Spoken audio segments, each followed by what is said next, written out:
Uma boa tarde, igreja. É um prazer estar aqui numa igreja. Eu já preguei duas vezes aqui na Igreja Central de Brasília e é um prazer estarmos de volta aqui. Todos vocês que são nossos convidados que estão aqui, permitam-me também cumprimentar o pessoal que está assistindo de casa. É essa câmera aí? Pessoal, você que está assistindo de casa, Deus seja louvado. Acompanhe a programação, ore por nós, ore conosco e que o Espírito Santo esteja com você também. Eu queria só fazer uma breve propaganda. Lá no NASP, nós estamos, até convidando vocês para um dia conhecer, construindo o primeiro e único museu de arqueologia bíblica da América Latina. Nós temos mais de 2.000 peças originais arqueológicas lá, e isso também é educação adventista.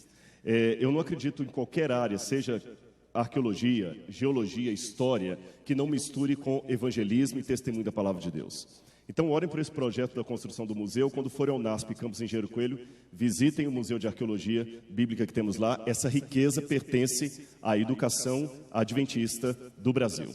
Eu posso dizer até da divisão, porque não existe outro em território aqui da América Latina, viu? Visitem lá.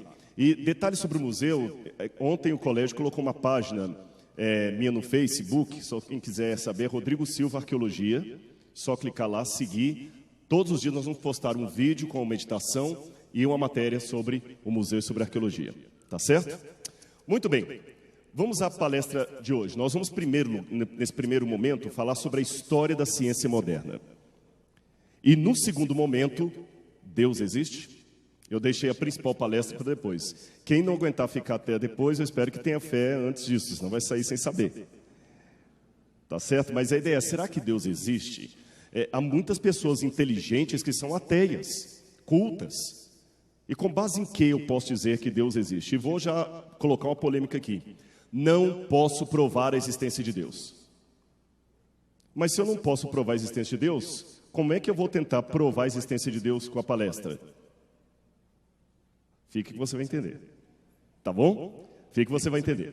Nesse momento nós vamos falar sobre a história da ciência moderna, como tudo começou. Se você olhar no passado, os egípcios, chineses, babilônios, romanos, gregos, os mesopotâmios, já tinham, de certa forma, algo que nós poderíamos chamar de tratamento quase científico da natureza. Eles pesquisavam as plantas para tirar medicamento delas, tinham a matemática bem desenvolvida. Ora, se não fosse a matemática, se não fosse a geometria, os egípcios não conseguiriam fazer as pirâmides, que estão de pé até hoje.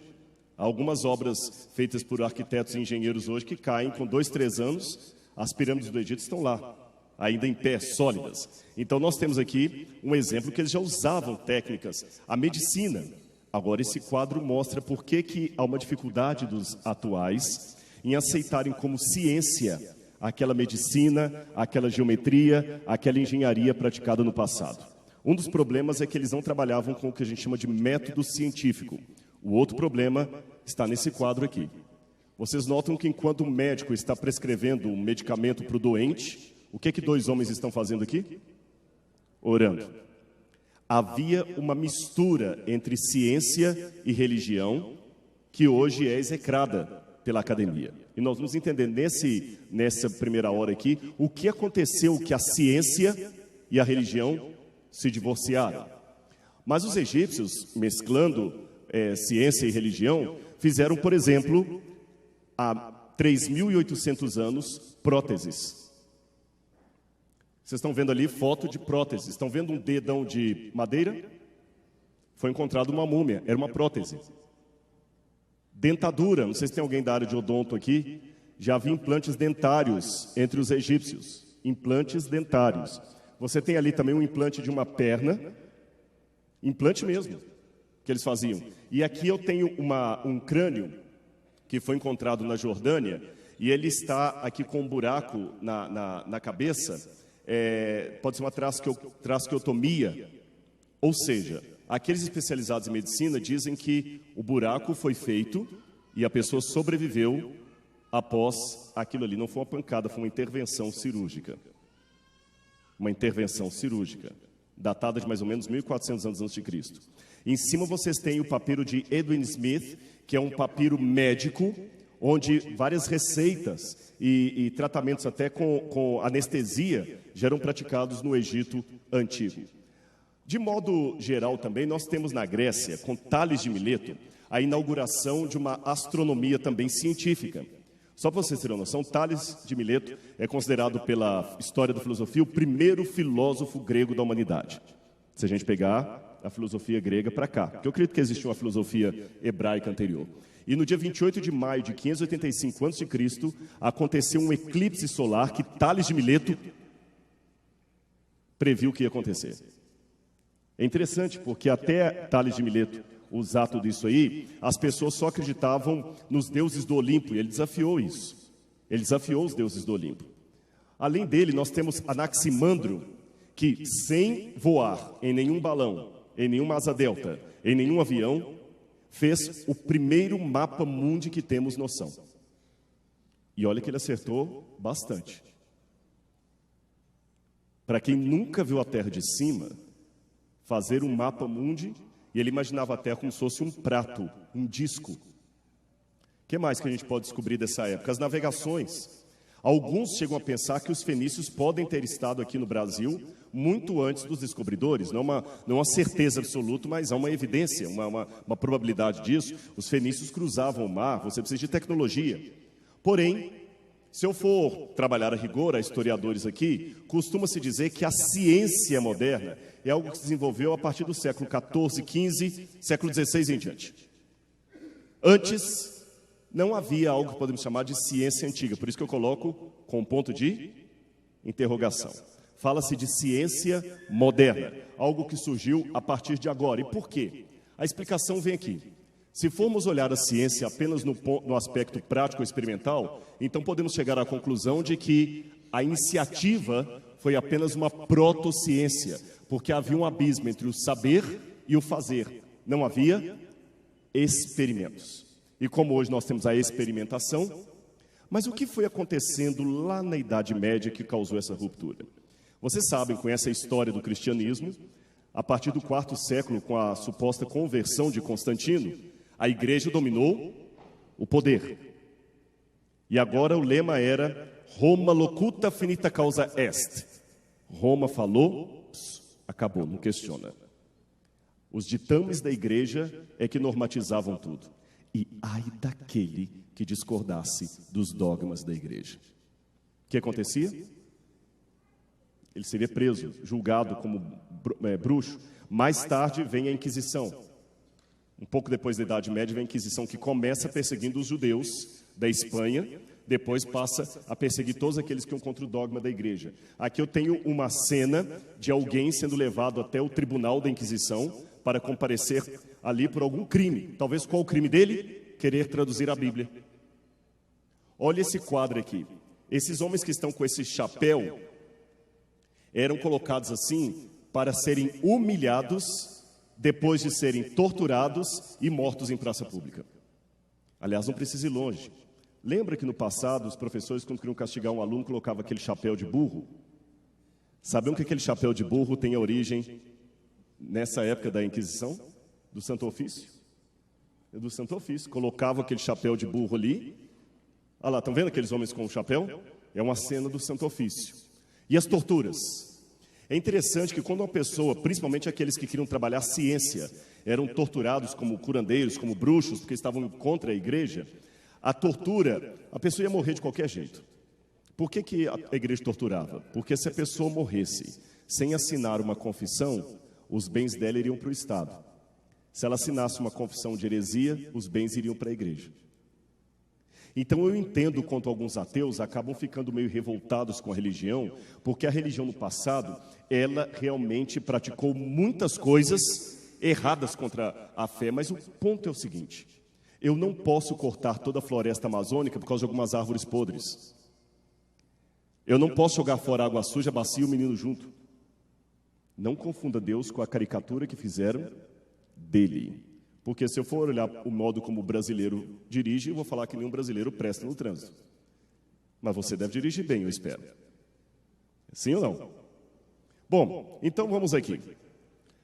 Nessa época da Idade Média e início da Idade Moderna, houve, por causa dessa atuação ditatorial da religião, um atraso cultural tão grande no Ocidente, tão grande, que só para vocês terem noção, na época que Galileu Galilei, olha, eu estou falando de Galileu, ele foi fazer alguns experimentos, ele não tinha como calcular, porque não havia o cálculo diferencial. Para ele saber quanto tempo um corpo demorava para descer um plano inclinado, Galileu Galilei teve que usar uma clepsidra. E o que é uma clepsidra? Um relógio de sol, como esse que vocês estão vendo aqui. Estão vendo aqui à esquerda? Que era o mesmo usado na época que Moisés estava ainda sendo criado no Egito. A água era colocada dentro daquele balde e com um buraquinho ali ela ia caindo aos poucos e pelo nível que a água descia, você calculava o tempo. Agora imaginem, um smartphone lançado há 3 anos atrás já está ultrapassado. Imaginem um relógio usado por Galileu Galilei, que tinha pelo menos 2.000, quase 3.000 anos.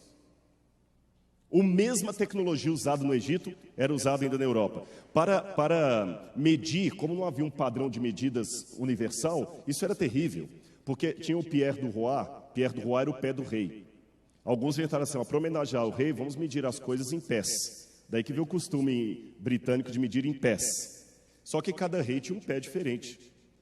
Quando você está falando quantos pés, depende do rei, né? Imagina a situação. Se você estivesse vendo na Europa, no século XII, imagine a cena. Você está andando pelas ruas de Bolonha. Imagine comigo, para você ver como é que era o atraso cultural.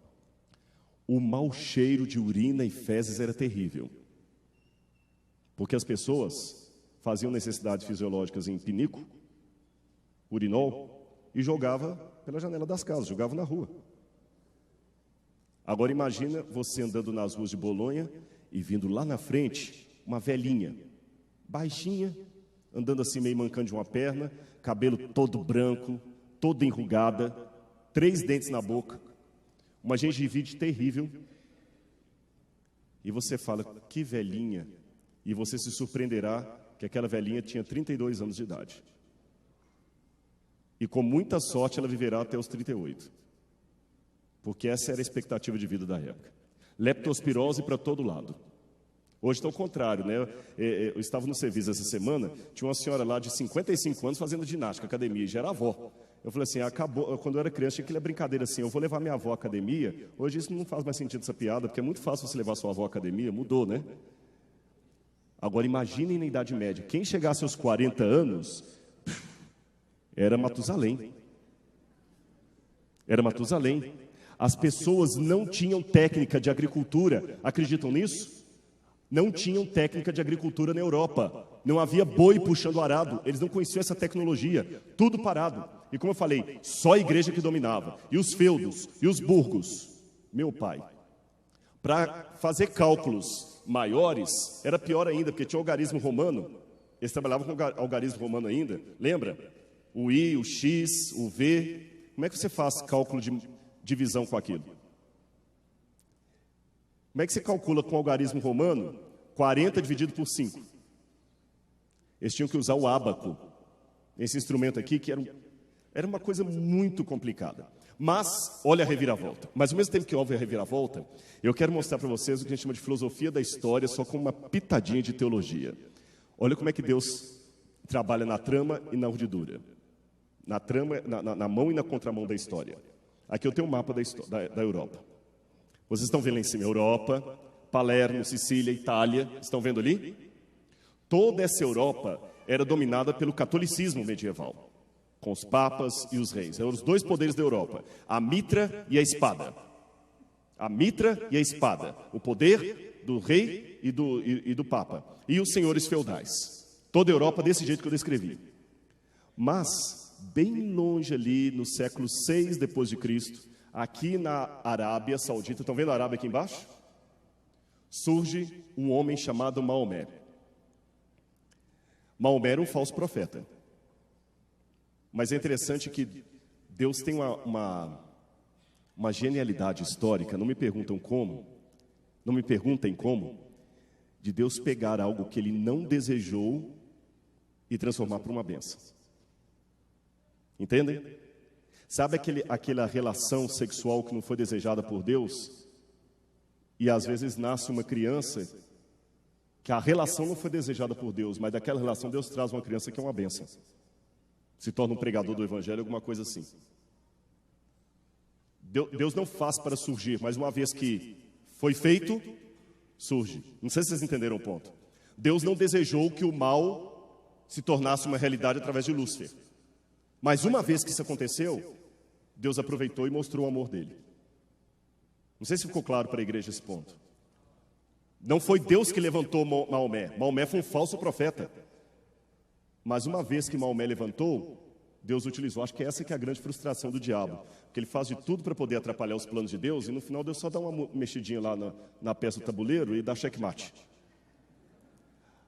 Vamos voltar aqui. Eu estou me vendo de costas ali. Até que eu estou mais gordinho, viu? Arábia Saudita. Surge Maomé. Enquanto a igreja está dominando lá, Maomé começa com seu exército aqui a crescer, crescer, crescer. E depois os seguidores de Maomé vão conquistar os muçulmanos toda essa parte. Primeiro lilás, depois a parte verde. Quem já brincou de War aqui? É mais ou menos parecido com o War.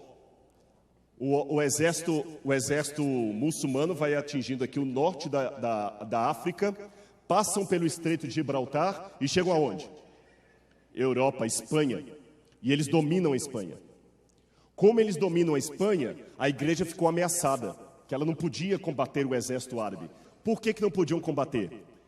Enquanto na Europa estava tendo a Idade Negra, a Idade das Trevas, a Idade Média, os árabes não tinham Inquisição, eles não tinham Santo Ofício, bem que o Santo Ofício e Inquisição, já falei, já vai mais para a Idade Moderna, mas eles não tinham aquela pressão de dogma da igreja, então eles tinham mais liberdade, embora também fosse uma religião muito dura, mas tinham mais liberdade para fazer algumas coisas do que o do Oriente, então, do Ocidente. Então, enquanto na Europa não podia ter ciência, entre os árabes tinha. Vocês entenderam o ponto? Porque não tinha essa ideia de bruxaria que havia na Europa cristã. E os árabes foram crescendo, crescendo, crescendo. Pegaram, inventaram a pólvora. Desenvolveram a pólvora que já tinha sido inventada pelos chineses. Depois a bússola, o astrolábio. Tinham mais conquista militar. Os exércitos das cruzadas não podiam contra os muçulmanos. E eles foram dominando, joguinho de war. Passaram pelo Estreito de Gibraltar, começaram a chegar na Europa. Foi nessa época que a igreja começa a mandar as cruzadas e não resolve muita coisa, porque os árabes eram mais fortes. Tem um filme antigo de Robin Hood, com Kevin Costner, eu não sei quantos se lembram desse filme. Tem uma cena do filme de Robin Hood, Kevin Costner, que ilustra esse momento aqui. Os árabes, como tinham mais força militar e mais tecnologia, eram mais avançados. O Kevin Costner conhece um amigo mouro, que é o Morgan Freeman, que vai seguindo. E tem uma cena do filme que é clássica. O Kevin Costner está assim e fala assim, ele é todo arrogante em inglês, será que os nossos inimigos estão longe? Aí o mouro, que é o Morgan Freeman, tira da bolsa um pequeno pedaço de couro, coloca uma lente aqui, outra lente aqui, faz uma luneta. Aí ele olha e fala assim, eles estão mais ou menos, quer ver? Dá uma olhada. Ele faz assim, olha. Quando ele olha, ele se assusta, pega a espada e começa a fazer assim. E o Morgan Freeman fala, depois eu que sou o bárbaro. Essa cena do filme ilustra o que eu estou falando para vocês. Os árabes tiveram mais tecnologia. Agora, por que os árabes tiveram mais tecnologia? Olha Deus trabalhando na história. Quando eles destruíram em 691 a biblioteca de Alexandria, alguns árabes, eles puseram fogo na biblioteca de Alexandria, mas alguns árabes que estavam no meio do exército salvaram da biblioteca de Alexandria escritos de um filósofo chamado Aristóteles. Eu dei uma entrevista ontem para a revista Isto É, porque parece que acharam agora o túmulo de Aristóteles. Eu tenho cá minha dúvida sobre isso. Aristóteles. E Aristóteles foi um filósofo que trabalhou muito com ciência na antiguidade. Os árabes leram Aristóteles e ficaram apaixonados. Isso é chamado de a redescoberta de Aristóteles no Ocidente. E por onde os árabes foram, levaram Aristóteles para eles. Eles atravessaram o Estreito de Gibraltar e atingiram aonde? A Espanha. Ficaram vários séculos ali dominando a Espanha. A igreja recuou, tirou a sede dela de Roma e jogou lá em Constantinopla, que hoje é Istambul. Depois, o que acontece? Enquanto eles estavam lá, na Espanha, você tem alguns filósofos árabes, como Avicena e Averroes, que na Espanha ensinavam Aristóteles. E as pessoas se encantavam em lendo a ética, os livros, a metafísica de Aristóteles, porque o cara era gênio mesmo. Aristóteles foi professor de Alexandre Magno. Só que, lembrando do joguinho de War, quando a igreja pegou mais força, o exército da igreja voltou e expulsou da península da Espanha os árabes. Só que quando os árabes foram embora, eles acabaram deixando para trás a cultura árabe. Não é à toa que Portugal e Espanha são chamados de quê? Península? Não ouvi ainda, península? Por que Península Ibérica? Ibérica significa dos árabes. E quer ver como é que os árabes deixaram muita coisa para trás? A língua. A língua. Como é que nós chamamos em português? Ti. Chá. E como é que fala chá em árabe? Chai. Chai. Muitas palavras que temos em português e em árabe com al, vem direto do árabe. Algodão, alface, almôndega. Tô brincando. Mas essas palavras com al, querem um outro exemplo? Em árabe, o pai é abu. Como é que o árabe é parecido com o hebraico? O hebraico é av. Av, aba, paizinho, av, pai. Em árabe, abu. Como se chama avô em espanhol? Abuelo, abuelo, porque vem do árabe. O que a Espanha tem em termos de comida, que é muito famoso, que o pessoal vai para lá, traz os vidros? Azeite de oliva. Mas azeite de oliva é algo típico do mundo árabe, da Arábia Saudita. Quem colocou azeite de oliva na Espanha e Portugal? Os árabes. Se você vai a Portugal, não sei quando você tiver a oportunidade de visitar Portugal, você tem lá Moura, cidade árabe, você tem Moura, você tem o Castelo de São Jorge, que é totalmente árabe, tudo árabe. Outro detalhe, como eram os números antes disso? Algarismos romanos. Os árabes deixaram para trás uma matemática que mudou os números para algarismo arábico. Por que chama arábico? Porque foram os árabes. Se hoje você faz aquela prova de matemática que você ama, delicia, equação. Deixa eu perguntar aos professores, quando eu estudei era equação do 2º grau, agora a equação do ensino médio, como é que? Tem que atualizar, né? Não é mais equação do ensino médio? Está desatualizado, tem que botar a equação do ensino médio. A gente usa número arábico. Viu quantas coisas os árabes deixaram para trás? E nas coisas que os árabes deixaram... Está acompanhando, gente? Está cansativo ou está dando para entender? Está ótimo, tá bom? Nas coisas que os árabes deixaram para trás, o que eles tinham descoberto no Ocidente mesmo? Qual foi o autor grego que eles redescobriram? Não ouvi? Aristóteles. Deixaram para trás Aristóteles. E qual era o principal teólogo da Igreja Católica no século XII? Santo Tomás de Aquino, chamado Doutor Angélicos, o mais respeitado, o mais famoso teólogo católico. Quando Tomás de Aquino encontrou os livros de Aristóteles, que estavam traduzidos para o latim, ele encantou com aquilo. E acabou pegando Aristóteles e trazendo para dentro da teologia da igreja, quando ele escreveu a Suma Teológica. Só que Tomás de Aquino não sabia que ele mesmo colocou, entre aspas, no computador do catolicismo, o vírus que ia arrebentar com o computador. Por quê?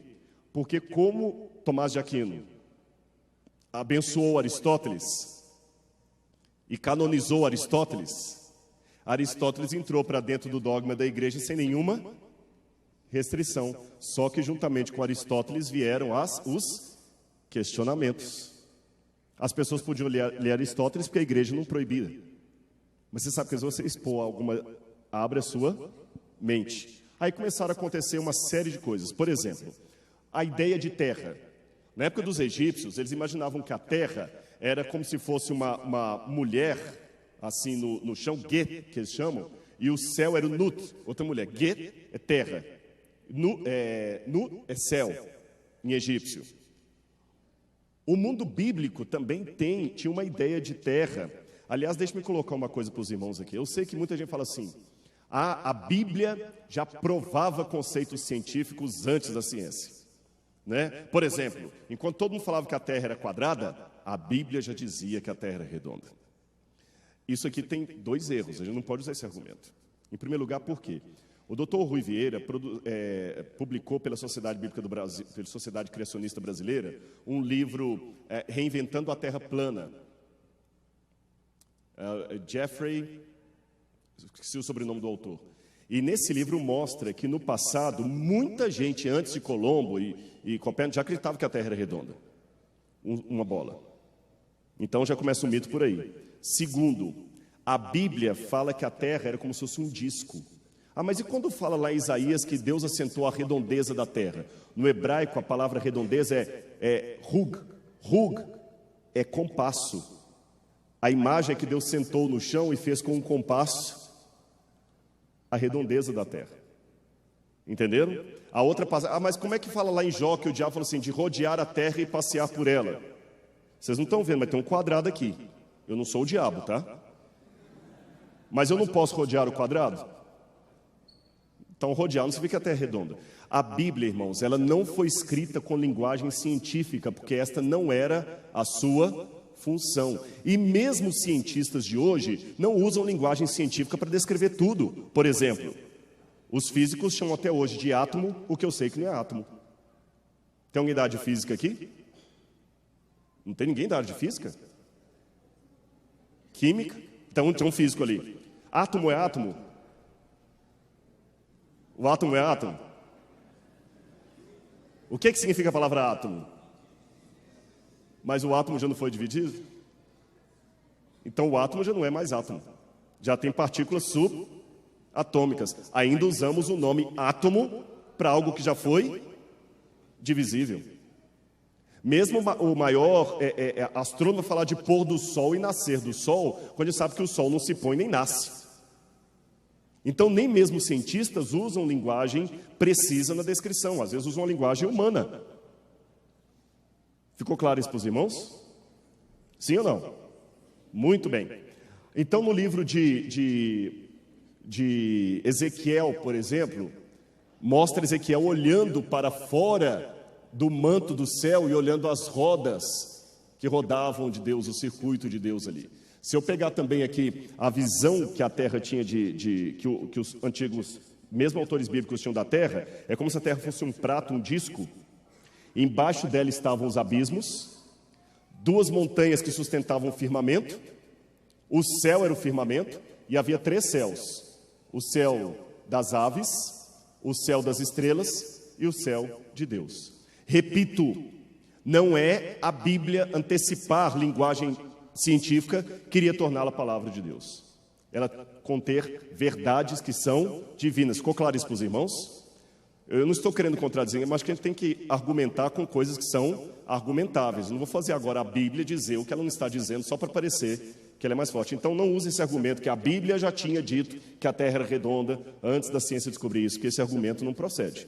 A gente tem que ser honesto na argumentação. E mais, muito antes de Colombo e Copérnico, Cláudio Ptolomeu já dizia que a Terra era redonda. Ele já dizia. Ele imaginava a Terra como se fosse um monte de esferas, uma sobre a outra. E a igreja, na Idade Média, canonizou a visão de mundo de Cláudio Ptolomeu. Então a igreja não tinha problema com a Terra redonda. Só que tinha um problema. Qual que é o centro do universo ali? O próprio planeta Terra.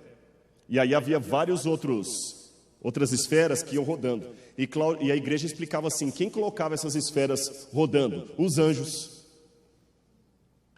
E a igreja usava a Bíblia, pasmem, a Bíblia, para dizer que a Terra era a esfera central parada, em torno da qual as outras esferas giravam. Então imagina o que a igreja pensava, graças a Cláudio Ptolomeu.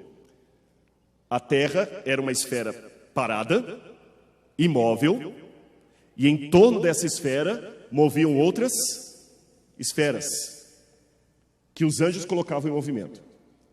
E o centro de tudo isso era a Terra, e o centro da Terra era a igreja. Por isso que eles acreditavam que a Terra tinha que ser o centro do universo. Querem ver um texto da Bíblia que eles pegavam? Onde é que está a minha Bíblia? Abra comigo aqui em Eclesiastes.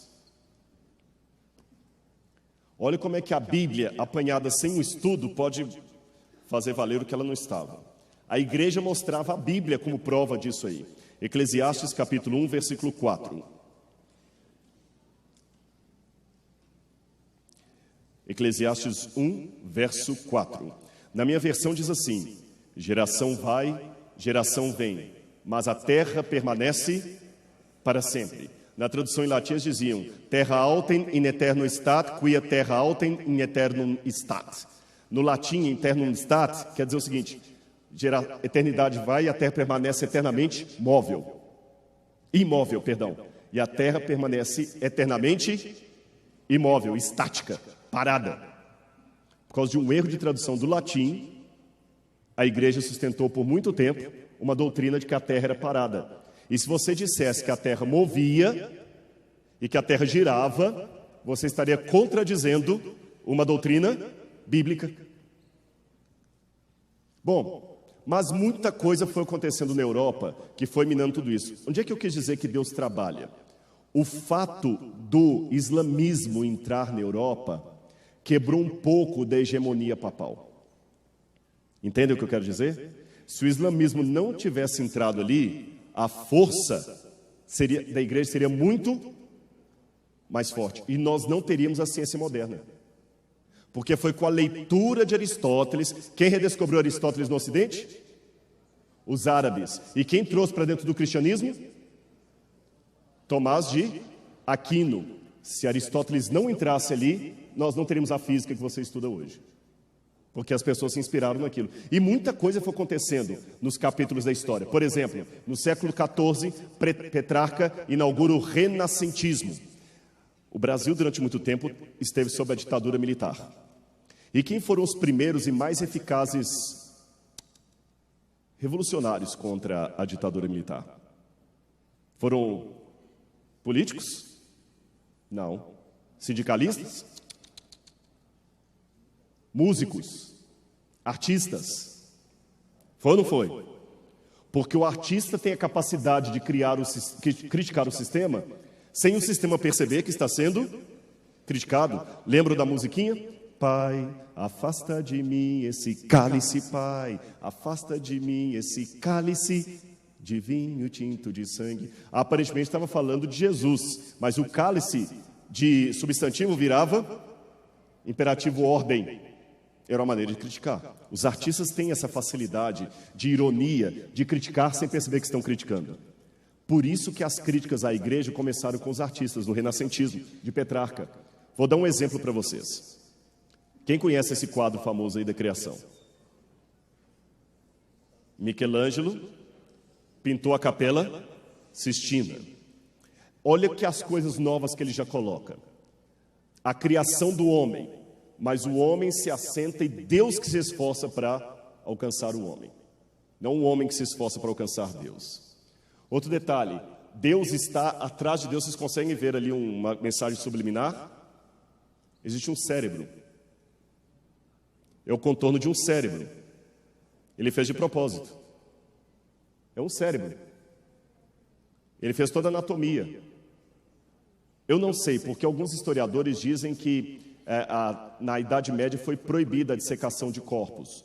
Outros dizem não, que era permitida a dissecação de corpos. Alguns pensam que Michelangelo já fez aquilo para mostrar como é que era o corpo por dentro. Como é que era o corpo por dentro. Eu sei que Deus está ali dentro do cérebro. Olha Deus e o pensamento. Mas quando Michelangelo pintou originalmente esse quadro em duas etapas, uma quando ele era bem novinho, Michelangelo não era pintor, ele era escultor.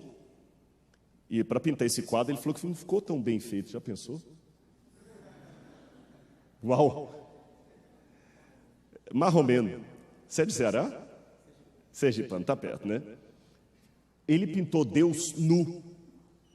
A Capela Sistina tem um quadro do juízo final, desde a criação, todo mundo nu. Olha de novo já a ideia do homem como ideal. Só que havia um bispo chamado Bádio, que ele era revoltado. Vou voltar aqui um pouquinho. Olha o que o Michelangelo fez. Quando Michelangelo pintou, aí ele é o juízo final. Deus nu, todo mundo nu. O Bádio foi reclamar com o Papa. Ele fala que a Capela Sistina é onde os papas são eleitos. Ele falou o seguinte: essa capela aqui parece mais um bordel do que uma capela. Imagina a gente elegendo o Papa aqui com todo mundo pelado lá em cima, olhando para a gente. Aí o Papa, para não ficar chato, falou com o Michelangelo para pintar em cima do corpo de Deus essas vestes. E Michelangelo ficou chateado, porque ele ficava deitado para pintar o teto, caía tinta no olho dele, e pedia para um artista mexer na obra, comprou briga, falou mal da mãe. Michelangelo pintou, mas de raiva, sabe o que ele fez? Ele pintou o Bádio no juízo final, aqui embaixo, ó. Estão vendo ali? E o Bádio aparece com orelhas de burro, sendo engolido por uma serpente e no inferno. Imortalizou o próprio bispo. Aí o bispo foi de novo reclamar no Papa. Aí o Papa falou assim: puxa, se ele tivesse pintado você no purgatório, eu podia tirar de lá, porque o Papa pode tirar uma alma do purgatório, mas do inferno não tem como.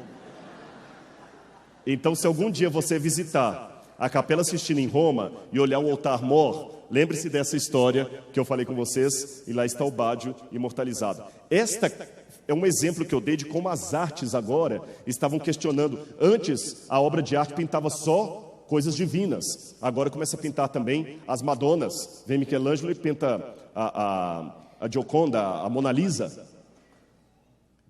Outro evento que minou a força da igreja, a tomada de Constantinopla.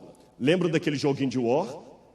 Os muçulmanos estavam indo aqui pela Espanha e também estavam entrando por trás pela Turquia. Na época não tinha Turquia. E tomaram a Constantinopla e destruíram a biblioteca. Isso também foi um grande arraso para a igreja. As grandes navegações, porque quando os europeus começaram a ter contato com o novo mundo, com um novo modo de pensar, você sabe, quando você passa por outra cultura, sua cabeça muda um pouco. Por exemplo, na questão das grandes navegações. Aqui nós temos Cristóvão Colombo de um lado e o rei e a rainha Fernando e Isabel de Aragão, lá da Espanha. Foram eles que promoveram a Inquisição, eram reis católicos, eles promoveram a Inquisição contra os judeus. E nessa casa, em Burgos, você tem aqui uma placa em Castilha, que os reis católicos receberam a Cristóvão Colombo no dia 23 de abril de 1497. E nessa casa aconteceu um episódio muito curioso. Vocês já ouviram falar que Cristóvão Colombo colocou um ovo? Eu não disse botou. Quem bota é galinha, né? Em pé, pior ainda. Vocês já ouviram falar essa história? Vocês sabem que isso foi real? E aconteceu nessa casa. Quando Colombo voltou de descobrir o Novo Mundo, ele voltou e ele recebeu vários prêmios da rainha ali, e todo lugar tem a tal da... Como é que chama isso aqui mesmo? Dor de cotovelo. Os homens que estavam ali, inclusive Américo Vespucci parece que estava também, estavam reclamando assim: puxa vida, dá um prêmio para esse homem aí só porque ele pegou 3 caravelas, Santa Maria, Ninha e Pita. Atravessou o oceano, deu sorte de bater em terra do lado de lá. Qualquer um faz um negócio desse, o que há de heróico nisso? Colombo escutou as críticas. Ele virou e falou assim: Majestade, pois não, eu posso propor uma aposta aqui com os meus colegas navegadores? Pode. Então peça à cozinha que traga ovos. Trouxeram um cesto cheio de ovos. Ele deu um ovo para a mão de cada um e falou assim: está vazio esse copo? Eu darei toda a minha fortuna, toda a minha herança, para aquele dentre vocês que conseguir colocar um ovo em pé. Mas é lógico que, imagina se isso aqui fosse um ovo, não vai parar em pé, né? Aí um mais exasperado jogou o negócio: ninguém consegue fazer isso, é um absurdo. Eu consigo, disse Colombo. Então faz. Colombo pegou um ovo, bateu assim, deu uma quebradinha na base do ovo, pá, quebrou a base e o ovo fica em pé. Aí todo mundo: assim também eu faço. Colombo falou, essa é que é a diferença. Enquanto ninguém faz, é impossível, mas depois que o primeiro faz, aí qualquer um faz. Os reis ficaram tão impressionados com a resposta de Cristóvão Colombo, que depois daquela situação, lá dos ovos que eu falei com vocês, esse aqui inclusive é um desenho, uma gravura ilustrando o que aconteceu da época.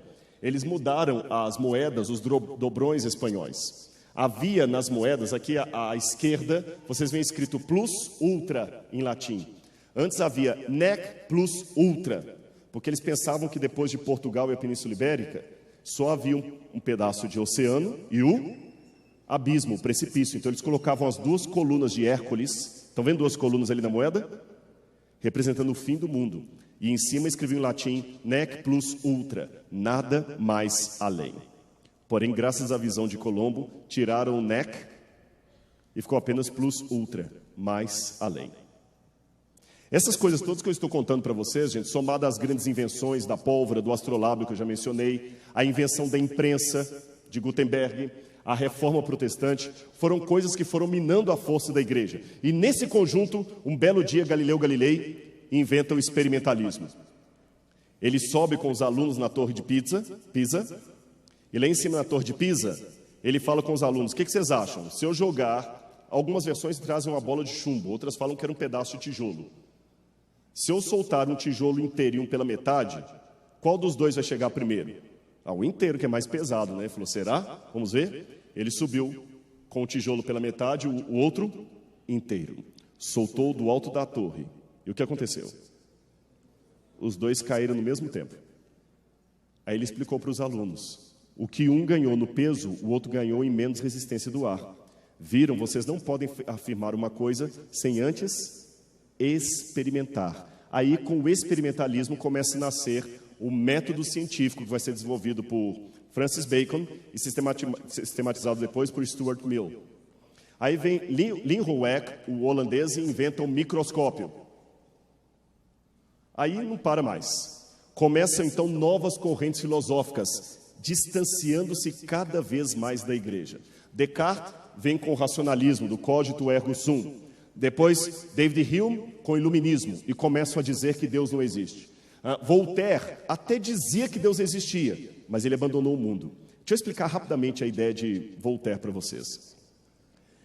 Antes de Voltaire, Tomás de Aquino, pegando Aristóteles, ensinava o seguinte, que o universo era um motor.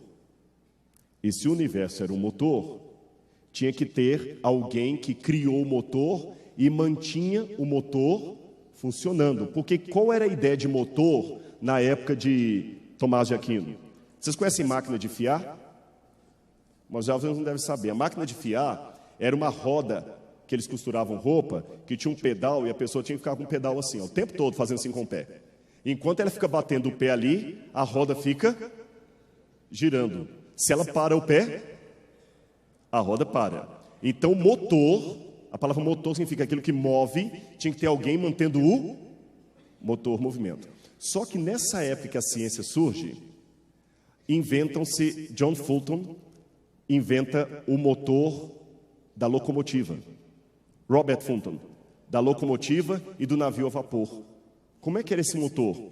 Você colocava lenha, a lenha aquecendo e o motor funcionava sozinho. Lembra da locomotiva, Maria Fumaça? Você só alimentava. Obrigado. O relógio também, a corda. Santos Dumont inventa o relógio de pulso, ou mesmo aquele de parede. Você dava corda, ele continuava funcionando sozinho. Então os homens começaram a ter a ideia de um motor que não precisava ser mantido, apenas iniciado, e enquanto ele tivesse combustível, ele rodaria sozinho. Se ninguém alimentar mais, uma hora ele vai parar. Aí Voltaire dizia o seguinte, tem tanto sofrimento nesse mundo, que Deus realmente é o criador do motor, mas ele não mantém o motor funcionando. Ele apenas deu corda no mundo, ou jogou lenha ali na caldeira, e saiu, e foi embora. Enquanto tiver, isso chama-se deísmo, a ideia que Deus existe, mas não está nem aí para a gente. Você tem Francis Bacon com o empirismo, Augusto Comte com o positivismo. Qual que é a ideia de Augusto Comte? A ciência vai resolver todos os problemas. Aquela velhinha que eu vi subindo lá com a boca cheia... Cheia não, né? Cheia de gengivite, né? E outras cositas más. Não vai existir mais, porque a ciência vai resolver tudo. Augusto Comte dizia que a ciência desmistificar a religião e reduzir a filosofia a um simples jogo de ideias, sem resultados positivos. Mal sentia, no entanto, o pensador francês que, embora a ciência houvesse de certa forma desmistificado a religião, a humanidade passava a curvar ante a nova deusa, a própria ciência. Esse é o ponto que muitos professores de ciência hoje não entendem. Só trocou 6 por meia dúzia. Se na época da Idade Média, Roma locuta, finita causa est, hoje é a ciência falou, finita causa est. Mas deixa eu fazer uma pergunta, eu sei que há gente da área de ciências aqui. Quando eu afirmo, eu vejo assim uma informação, a ciência já provou que isso aqui não... Jornalista gosta de fazer isso às vezes. A arqueologia desmente a Bíblia. Já viram essas matérias assim? A ciência já provou que o criacionismo não tem sentido. Raciocina comigo aqui, vamos parar um pouquinho. Quando eu afirmo assim, a Igreja Católica é contra o aborto, você pode até discordar dessa afirmação, mas ela existe, ela é oficial. Por quê? A Igreja Católica é uma pessoa juridicamente constituída que tem uma sede que responde em seu nome, chamada Vaticano.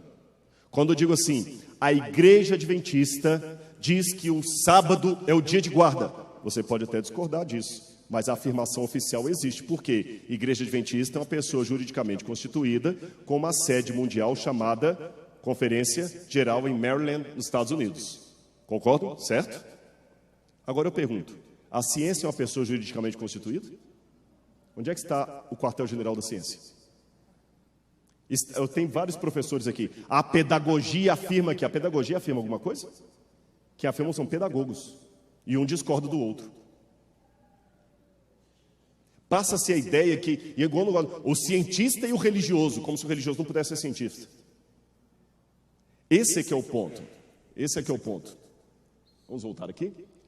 Bom, esse aqui eu já passei para vocês. Agora eu só quero contar para vocês o que aconteceu rapidamente. Eu vou gastar mais 5 ou 10 minutos aqui para terminar essa fala, tudo bem? Oh, me deu 5, pode ser 10? Que eu já encerro aqui, vai dar bem no tempo. O grande problema, lembra que Augusto Comte, positivismo, o que é positivismo? Uma exagerada crença de que a ciência seria a salvadora da pátria. Imaginem, não precisaremos mais ter medo da morte, porque agora estamos desenvolvendo cada vez mais vacinas, pílulas. Alexander Fleming teve a penicilina. Agora eu posso salvar pessoas aos milhões. Agora eu posso... a colheitadeira faz o trabalho de 1000 homens. Eu consigo plantar, vem o mercado. As viagens ficaram mais curtas, uma invenção atrás da outra. É nessa época que aparece a sociologia. Emily Durkheim e outros mais, falando da utopia possível. Vamos construir o paraíso na Terra. Não precisamos mais de religião. Só que mal sabiam eles que o otimismo positivista acabou virando uma frustração. Por quê? Na virada do século XIX para o século XX, Friedrich Nietzsche escreveu vários livros. A Ciência Gaiata, Assim diz Zaratustra e outros mais. E ele falava do mito do super-homem. Em alemão, Übermensch. O que é o super-homem? Nietzsche dizia, nós matamos Deus. E o que é matar Deus para Nietzsche? Uma morte filosófica, que a ciência parecia que estava empurrando Deus, mas o próprio Nietzsche falou, ao tirar Deus do local, surge alguém para ocupar a cadeira de Deus. E quem é esse alguém? O próprio homem, o super-homem de Nietzsche. Só que Nietzsche, mesmo sendo ateu, falou uma verdade.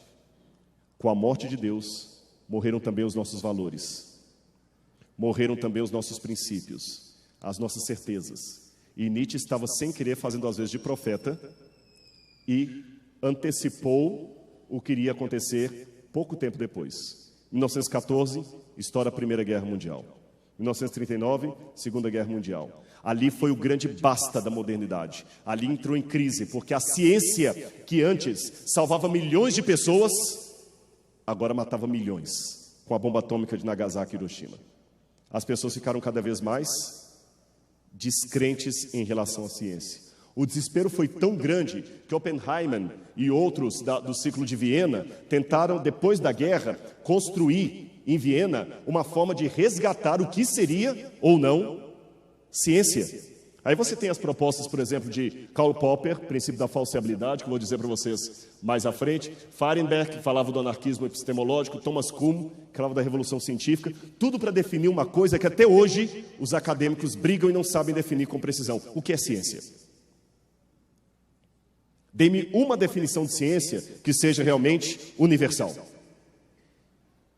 Dê-me uma definição de método científico que seja aceita por todo mundo. Eu posso legitimamente falar de ciências humanas? Psicologia é uma ciência? Ou só a física, a química? Matemática é ciência ou é linguagem? Até hoje eles ficam às voltas com isso aí. E passam a ideia que está tudo certo. E eu quero apenas dizer para vocês uma coisa. Há muitos pais aqui. Uma pergunta que você pode fazer: por que uma religião investe em escolas? E eu termino a minha fala aqui dizendo a você por quê. Vocês perceberam a história da ciência. O homem tentou chutar Deus para fora da história, mas não resolveu o problema. Não resolveu o problema. Porque já estamos aí no século 21, e o que as pessoas têm mais... Qual que é o grande problema hoje? Cada vez maior número de doenças, maior número de problemas emocionais. Cadê o progresso que os cientistas... Curioso que os primeiros cientistas, foi isso que eu escrevi no meu livro, eles criam em Deus, eram criacionistas, acreditavam na Bíblia. Copérnico, Galileu Galilei, vocês estudaram o ensino médio.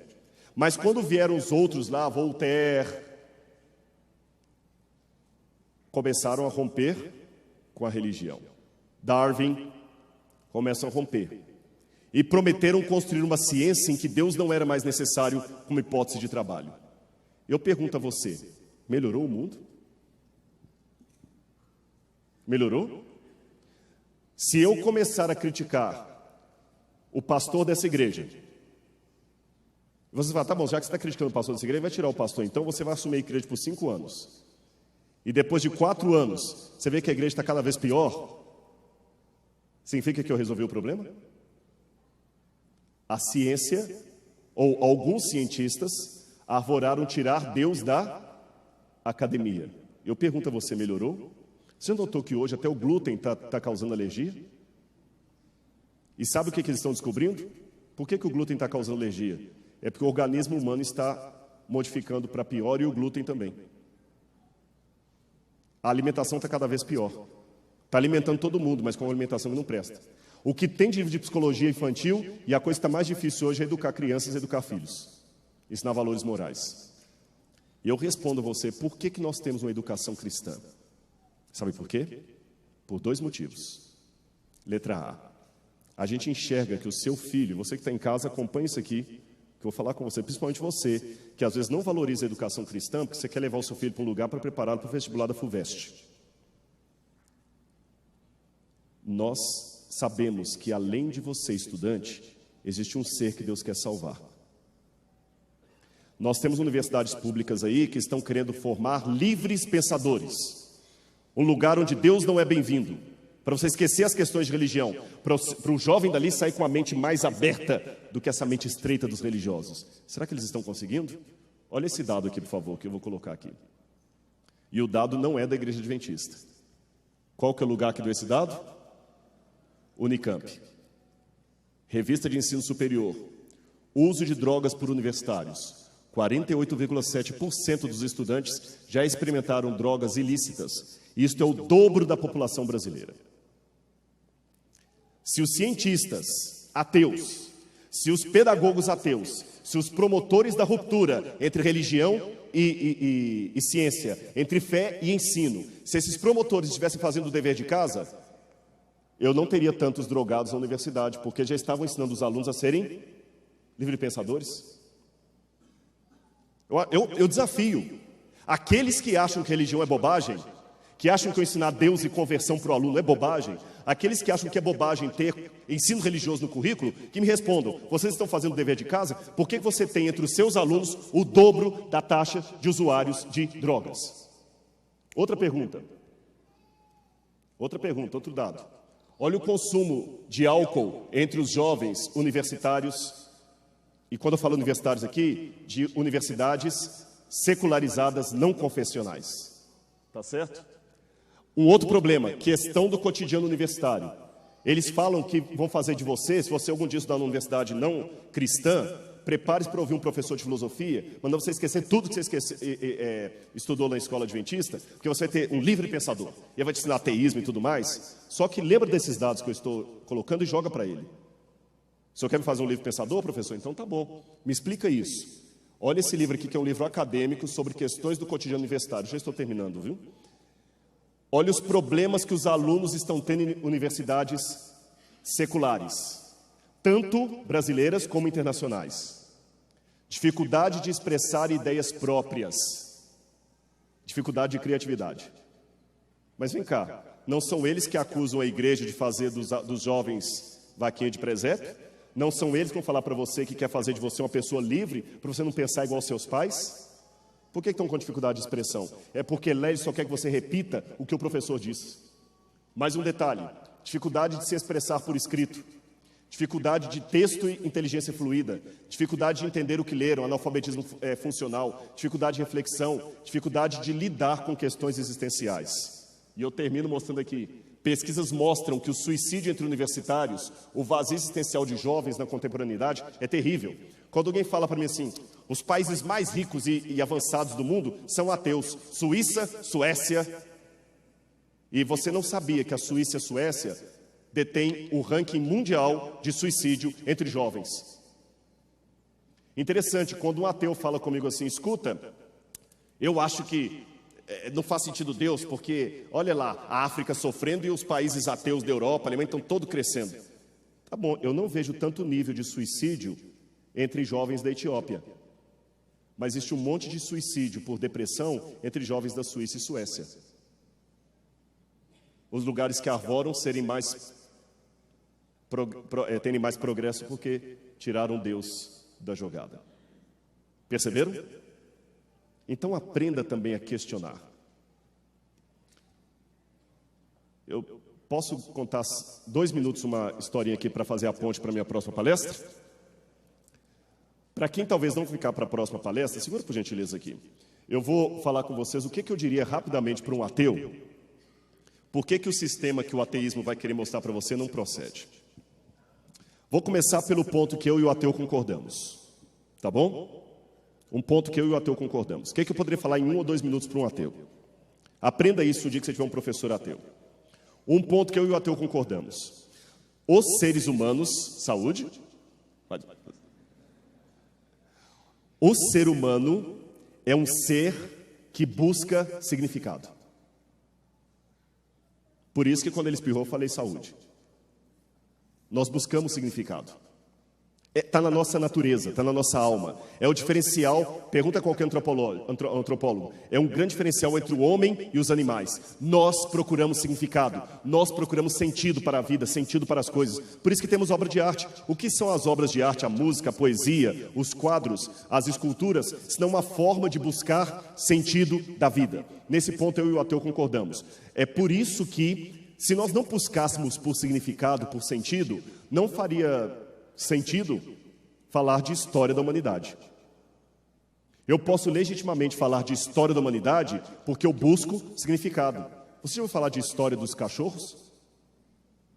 História dos gatos? Não, eles não buscam por significado. O cachorro pode até ter medo da morte, ele pode até evitar a morte, mas o cachorro não filosofa sobre a morte.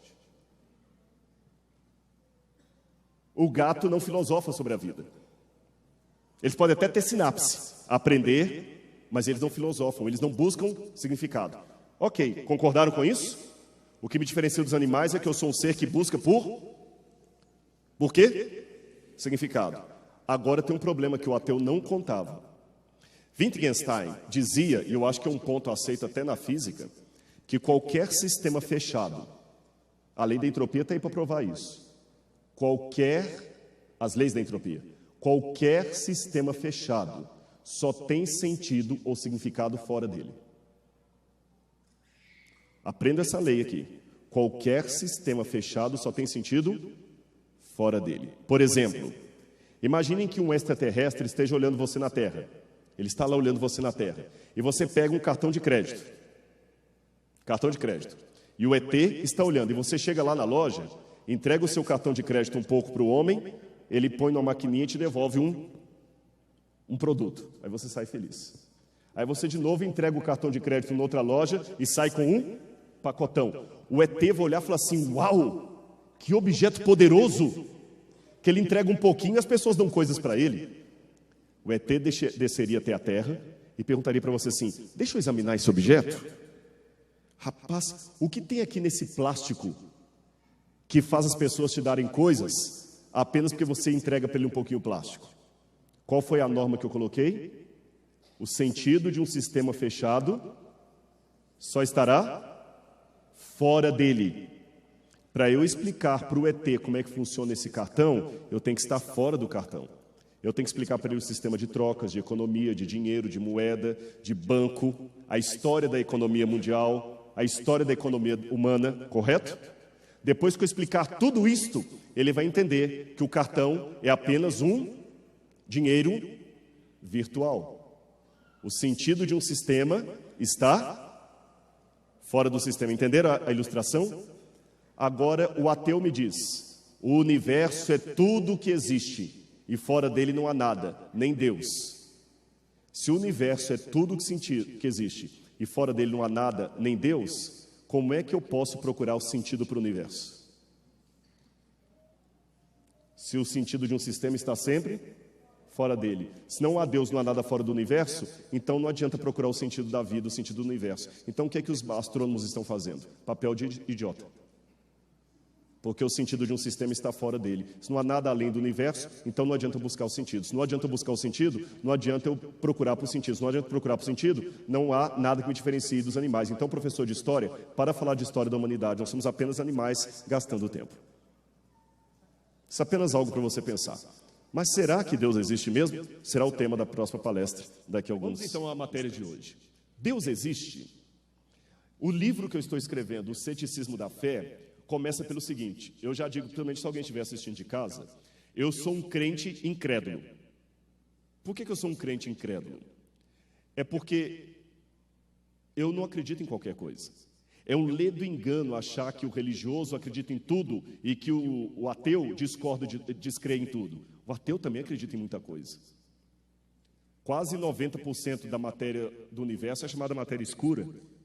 Ninguém nunca viu, nunca mediu, mas acredita que existe. Isso é fé. Mesmo ele não admitindo que tem fé. E eu parto de uma máxima de Descartes que diz que o homem deve desconfiar de tudo para poder acreditar em alguma coisa. Eu concordo com Descartes. Eu concordo com ele. O método cartesiano aí está preciso. E eu digo para você, jovem da igreja, se você nunca trabalhou com a possibilidade de estar errado e venceu essa possibilidade, o máximo que você pode dizer é que você está acostumado a pensar assim. E eu tenho medo daqueles jovens que só ficam reproduzindo o que o pai fala e não estudam por conta própria. O dia que você estiver num ambiente antagonista à sua fé, você vai balançar as estruturas. Vai balançar. Então já começa agora. Eu vou afirmar, olha para mim, nunca mais esqueça, você que está estudando na escola e vai sair em breve para a universidade, existe base científica, racional para a doutrina que você aprendeu aqui. Ela existe. Não deixe o outro ludibriar você com a ideia de que tudo é um engano. Ou que crente não pensa, que crente não faz doutorado, que crente não estuda. Mas eu posso questionar então, será que Deus realmente não é apenas um mito? Imagine comigo, se a história de Pinóquio fosse transformada em Bíblia, e todos nós crescêssemos em cidades que haveria estátuas e templos de Pinóquio para todo lado. E você passaria diante da grande estátua de Pinóquio, o menino de madeira que se tornou um menino de carne e osso. Mas isso é uma lenda. Por que o Cristo Redentor é uma realidade? Será que Deus existe mesmo? Alguns podem até levar na piada, né? Batman não existe, o outro ateu. Ou numa outra versão que eu vi recentemente, um colocou um Cebolinha dizendo assim, Maurício de Souza não existe, o outro colocou Cebolinha ateu. Alguns podem até levar na piada, mas a coisa é séria. Olha o que Sigmund Freud falou sobre Deus. Então vamos partir, para eu falar sobre a existência de Deus, eu vou partir da onde eu e o ateu concordamos, tudo bem? Não foi isso que eu fiz quando eu falei da questão do sistema? Onde eu e o ateu concordamos. Sigmund Freud era um ateu. E Sigmund Freud diz o seguinte, a crença em Deus subsiste devido ao desejo de um pai protetor e imortalidade, ou como ópio contra a miséria e sofrimento da existência humana. Em outras palavras, Freud diz, em outros trechos da obra dele, que existe uma carência de Deus em nós. Ele quase reproduz as expressões de Santo Agostinho de Hipona, em Confissões, que fala que existe um vazio. Então, peraí. O ateu concorda que existe uma necessidade humana de Deus. Mas como Deus não existe, nós então inventamos Deus. Tá certo? Como Deus não existe, nós inventamos Deus. Tudo bem. Só que eu tenho um problema aqui. Eu tenho um problema. Qual o problema? Em primeiro lugar, eu posso falar também que o ateísmo tem uma explicação psicológica. Ele quer dar uma explicação psicológica para a crença, eu dou uma explicação psicológica para o ateísmo. Por quê? Há vantagens na descrença. Primeira vantagem na descrença. É muito bom acreditar que Deus não existe, ou se existir, não passe de uma força cega e impessoal. Por quê? Se Deus não existe, eu não preciso prestar contas de nada para ninguém, nem ser necessariamente moral. É vantagem que Deus não exista. Segunda vantagem, se Deus não existe, abre-se uma vaga. E o ser humano senta no lugar de Deus. Então ele quer dar uma explicação psicológica para a fé, eu dou uma explicação psicológica para o ateísmo. Mas ainda assim eu quero insistir numa coisa. Quando Sigmund Freud fala que Deus não existe, que Deus é apenas uma projeção da minha necessidade, tem um problema aqui. Qual é o problema? Tem alguém da área de biologia aqui? Um? Quem mais? Só um? Tem outra mão levantada. Tem médicos aqui? Ou da área de saúde? Gente da área de saúde de modo geral, tem? Tem várias mãos levantadas. Eu não sou da área de biologia nem de saúde, mas eu vou falar uma coisa e vocês me corrijam se eu estiver errado. Existe no organismo físico, no organismo vivo, alguma carência de vitamina, cuja vitamina não existe em lugar nenhum do universo? Meu organismo pede vitamina A, e a vitamina A existe. Ele pede vitamina B, B12, e a vitamina B existe. Ele pede vitamina C, e a vitamina C existe. Então pergunto aos biólogos, se um organismo vivo precisasse de uma vitamina, e essa vitamina, de maneira vital, de uma vitamina, e essa vitamina não existisse, o que aconteceria com esse organismo? Morreria? Mas então isso é estranho, porque Sigmund Freud fala que nós temos a carência vital de Deus, mas Deus não existe. Não faz sentido? Porque tudo que o organismo pede, seja físico, seja emocional, existe. O órgão reprodutor masculino supõe o órgão reprodutor feminino. O espermatozoide pressupõe o óvulo. O pulmão pressupõe o oxigênio. Os rins pressupõem H2O. Agora, o que Freud está querendo me dizer é que existe uma carência ontológica no ser humano de Deus, mas Deus não existe. É como se eu falasse, nós precisamos de vitamina C, mas não existe vitamina C. Como é que podemos precisar de algo que simplesmente não existe na natureza, nem fora dela? Não faz sentido. Mas tudo bem. Para não ser preconceituoso, vamos trabalhar com 50% de chance de Deus existir e 50% de chance de Deus não existir, tá bem? 50% de chance para cada lado. Quem pode ler para mim esse texto aqui de Hebreus capítulo 11, versículo 6? Eu quero falar um pouquinho sobre fé. Hebreus capítulo 11, versículo 6. Quem lê para mim, por gentileza? Se eu descer aqui, atrapalha a filmagem? Posso ir? Então, quem pode ler? As Bíblias estão aí? Estão com a Bíblia aí? Todos são Bíblia? Vamos lá. Quem se sentiu tocado? Alguém se sentiu tocado nessa noite? Nessa tarde? Sim. Hebreus capítulo 11, versículo 6. Consegue ler lá? Sem fé é impossível. Não, de novo, vamos lá. Voz de novo tempo, hein? Ora, sem fé é impossível agradar-lhe, porque é necessário que aquele que se aproxima de Deus creia que Ele existe e que é galardoador dos que o buscam.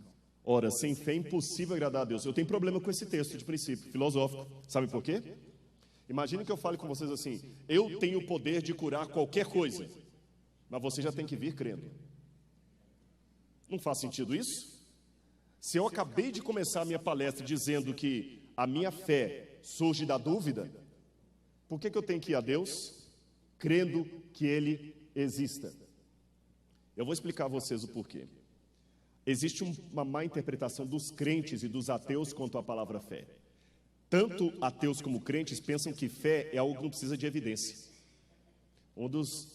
Das coisas mais tristes que eu ouvi é quando a pessoa falava assim: legal o seu programa Evidências, né?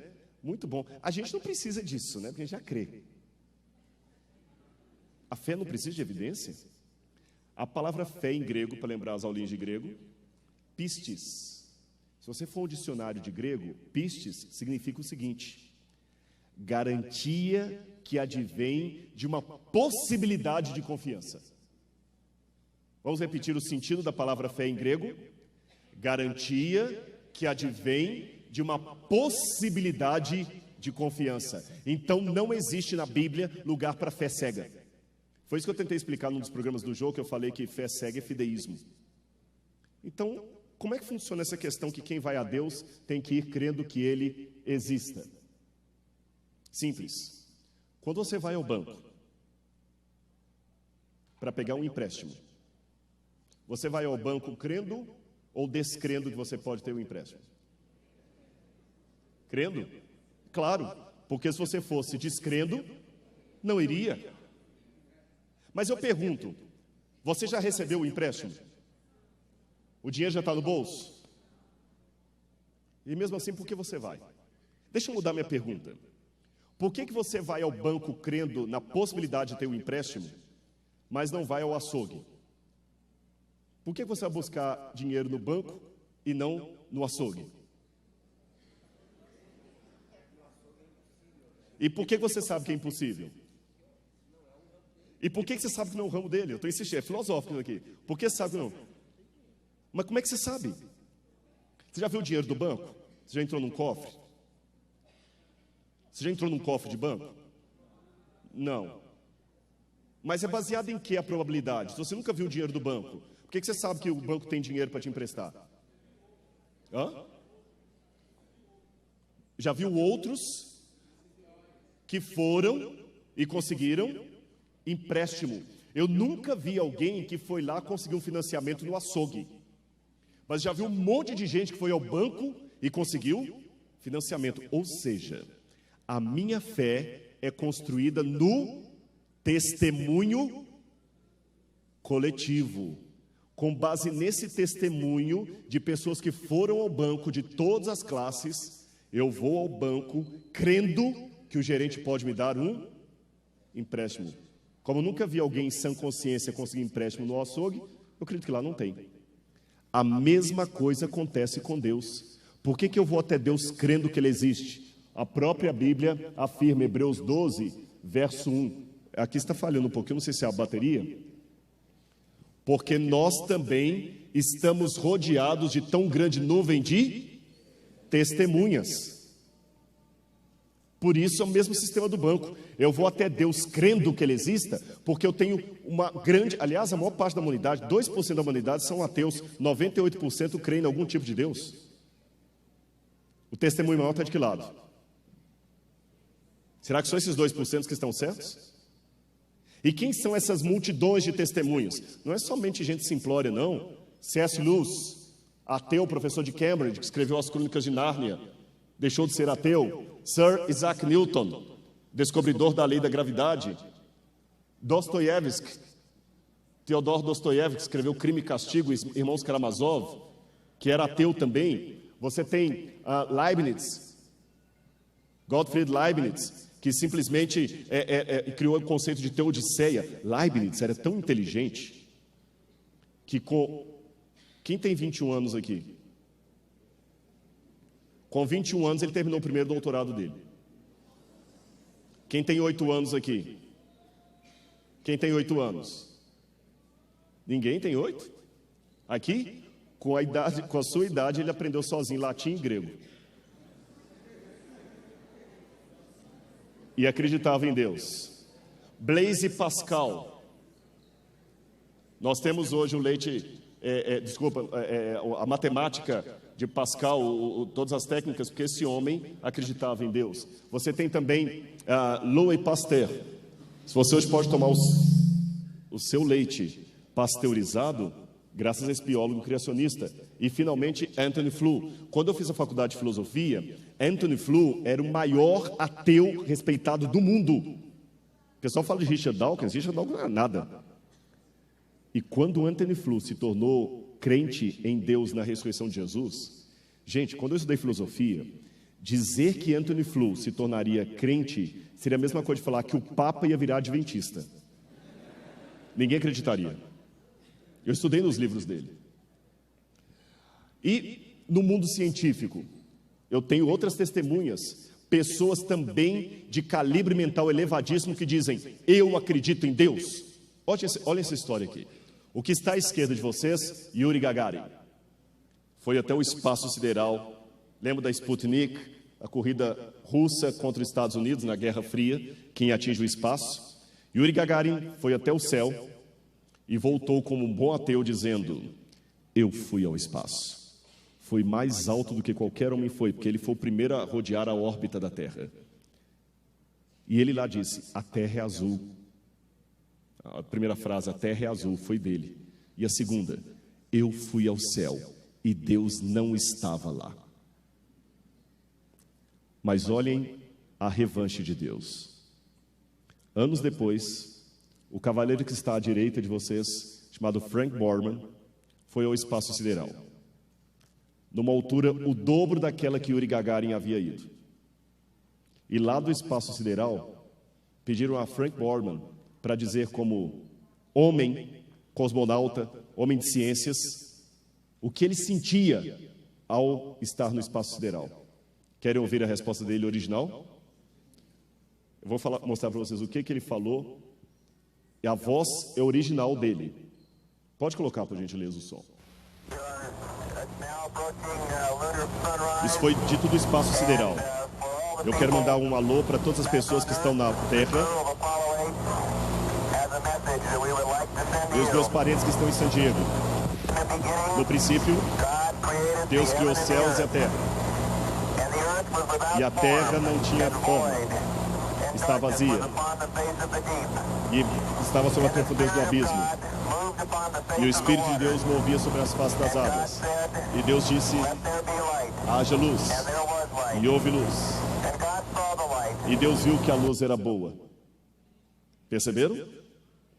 Será que Deus realmente não estava lá? Ou Yuri Gagarin que estava baixo demais para perceber? Sabe, eu estou cansado dessa mídia.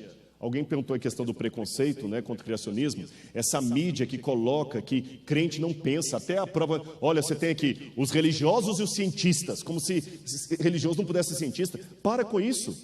Isso é mentira. Eles vão falar com você, tem a mente aberta. Você tem que ter a mente aberta, mas como já dizia James Alberg, não ter a mente tão aberta a ponto do cérebro cair para fora. Cuidado com isso. Agora, tá, Rodrigo, você falou que a fé admite uma dúvida, que até pistes, fé em grego, significa garantia que vem da possibilidade de confiança. Sim, e o ateu também tem que acreditar em coisas. Existe um livro escrito por Umberto Eco, que vocês conhecem, autor de O Nome da Rosa, e Carlo Maria Martini, que é um especialista em grego, em que creem os que não creem. Porque, por mais que o ateu negue, o sistema dele, muitas vezes, tem muito de filosofia e de crença. E o cérebro do religioso é o mesmo cérebro do ateu, a mesma sinapse. O ateu faz doutorado, o religioso também faz. O ateu descobre coisas, o religioso também. Lembra agora que Francis Collins diagnosticou o genoma humano, e embora ele seja evolucionista, ele acredita na existência de Deus? Bom, mas deixa eu contar uma historinha para você. Uma vez um hindu reverenciava as águas do rio Ganges. Ele mergulhava nas águas do Ganges. Como vocês estão vendo a cena ali? Um amigo chegou para ele e falou assim: não faz isso não, rapaz. As águas desse rio estão sujas. Não pode, o rio Ganges é sagrado. E mergulhava de novo. O amigo pegou algumas gotas do rio, colocou no microscópio e mostrou para ele. Quando ele viu as águas do rio completamente poluídas, desgostoso com a realidade, ele quebrou o microscópio e continuou mergulhando. Uma coisa é querer descobrir a verdade, outra coisa é querer que a verdade esteja ao meu lado, custe o que custar. Agora, você pode pensar que a Bíblia não previne com isso? Claro. Olha a noção bíblica de fé em Deus. O que diz Malaquias 3, verso 10? Ponham-me à prova, diz o Senhor. Ponham-me à prova. O que você encontra em Isaías 1, 18? Vinde, arrazoemos, diz o Senhor. O que é arrazoemos? Vamos pensar junto. O que eu mais vejo na Bíblia, Jesus falando assim: acautelai-vos que ninguém vos engane. Se a fé dispensasse evidências, não haveria o relato da ressurreição? Por que os apóstolos escreveram o relato da ressurreição? Para que testificais que Jesus Cristo é o Senhor, para a glória de Deus o Pai. A própria ressurreição é uma evidência. Se a fé não precisasse de evidência, não precisava de ter a Bíblia escrita, não precisava da ressurreição. Não consigo ler. A 20, está certo. Vamos continuar aqui então. Prove-me, diz o Senhor. Quando isso aparece em Salmo 38, verso 4, a palavra provar ao Senhor é ta'am em hebraico, significa experimentar sensorialmente, saber o significado de alguma coisa. E cuidado, eu lembro quando no vestibular para filosofia, eu tive que ler Machado de Assis, Quincas Borbas, e lá tinha um personagem chamado Rubião, que Machado de Assis descrevia. Rubião era mais crédulo do que crente. Perceberam a diferença? Ser crente é diferente de ser crédulo. Mas aí o ateu pode falar: mas você deu um exemplo religioso lá do hindu. Crendice é coisa de religiosos. Realmente, a gente tem aí o problema de pequenas igrejas, grandes negócios. Mas vou mostrar para você que mesmo na academia pode haver crendice. Olha esse caso aqui. Eu tenho aqui René Prosper Blondeau. Já ouviram falar do raio-x? Claro. E o raio-N? Já ouviram falar? Raio-N? Não?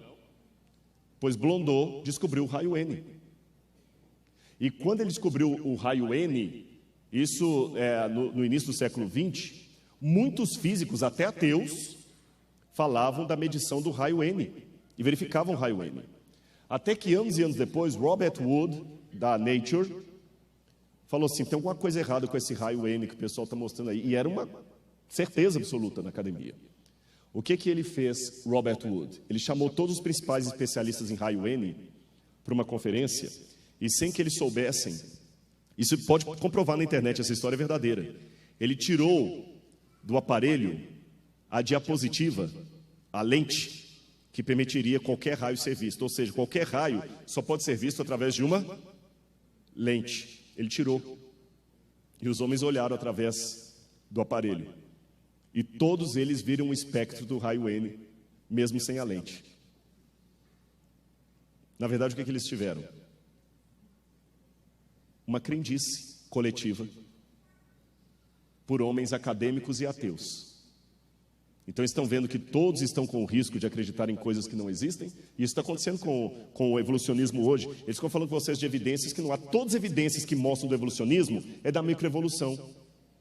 É uma bactéria que modifica, igual o vírus da dengue, que agora está modificando, mas o vírus da dengue continua sendo o vírus da dengue. Eles querem provar com o vírus da dengue que a evolução aconteceu. Sapere aude, dizia Immanuel Kant, ouse saber. Agora, indo finalmente, por que eu disse de manhã que eu não posso provar a existência de Deus? Por que eu não posso provar? Simples. O que seria realmente necessário para levar um descrente a crer? Uma voz fala assim: há um Deus. Ah, obrigado, agora eu estou satisfeito. Não é bem assim, não? Richard Dawkins dizia: realmente essa é uma pergunta difícil. Se um Jesus de 300 metros aparecesse para mim com a voz de Paul Robeson e dissesse, estou aqui, eu existo, ainda assim eu não sei se eu acreditaria nele. Richard Dawkins, será que realmente ele queria conhecer a Deus? Vou mostrar a vocês por que eu não posso provar que Deus existe. Isso está a favor de Deus.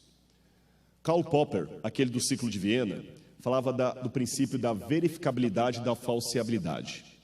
O que pode ser provado em termos científicos? Dizer Karl Popper. Se eu disser para você, gasolina de avião, de carro, não serve para avião, eu posso provar isso. Por quê? Porque é falseável. Eu posso pegar e colocar num e no outro aparelho. Entenderam a questão? A afirmação gasolina de carro não serve para avião é científica. Por que é científica? Porque ela é falseável. Eu posso testar. Mas a afirmação, historiadores, que Nero ao morrer dizia qualis artifex pereo, que grande artista o mundo perdeu hoje. Humilde ele, né? Essa afirmação de Suetônio é falseável? Eu tenho como voltar no tempo e ver se Nero falou isso mesmo ou não? Então essa afirmação não é científica. Então Karl Popper dizia que na ciência só cabe aquilo que é falseável. Deus não é falseável, por isso que Deus não pode ser descoberto apenas por questões científicas. Outro princípio que eu não posso provar que Deus existe, Euclides. A diferença entre teorema e axioma, o postulado. Teorema você pode provar com linguagem matemática. Axioma não prova. Por exemplo, o quinto princípio de Euclides sobre as retas paralelas. Se elas são infinitas, se elas encontram ou não encontram.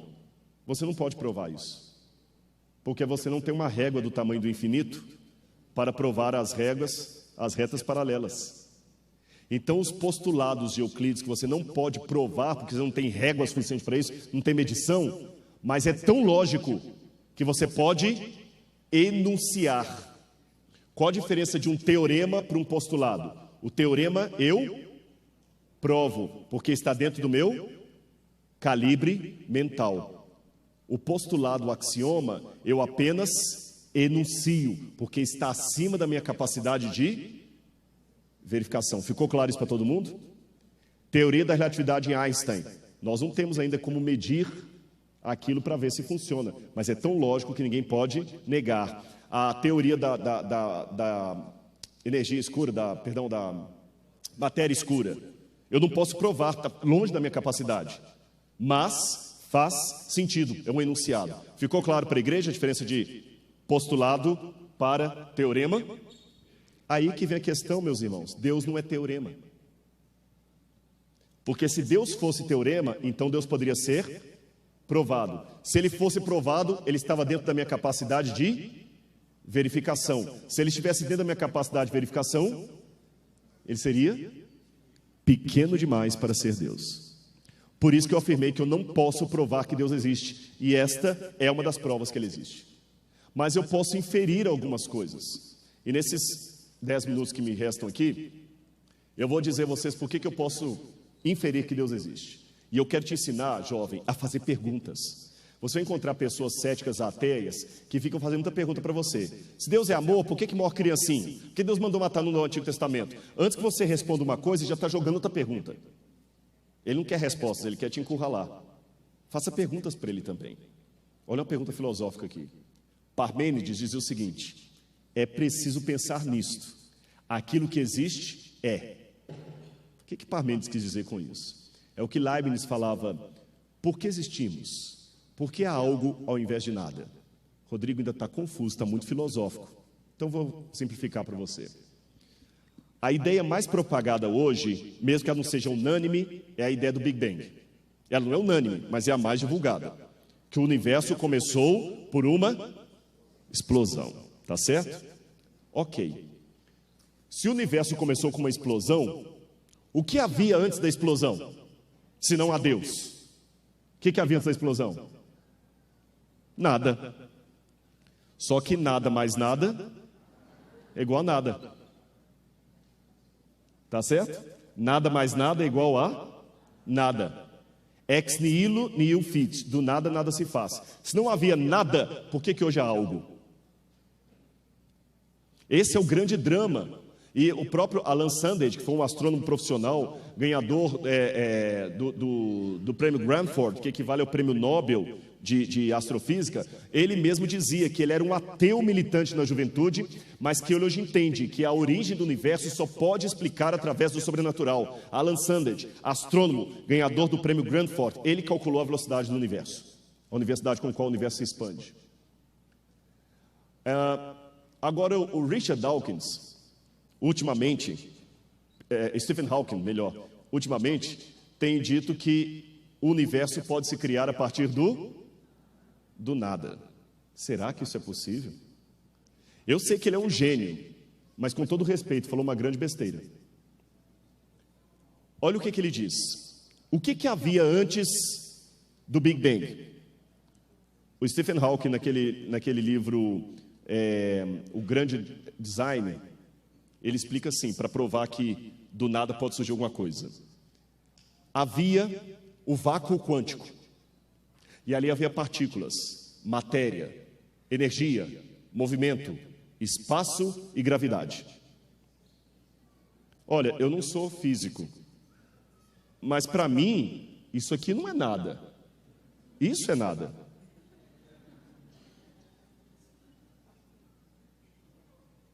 Antes do espaço, não havia espaço, nem tempo.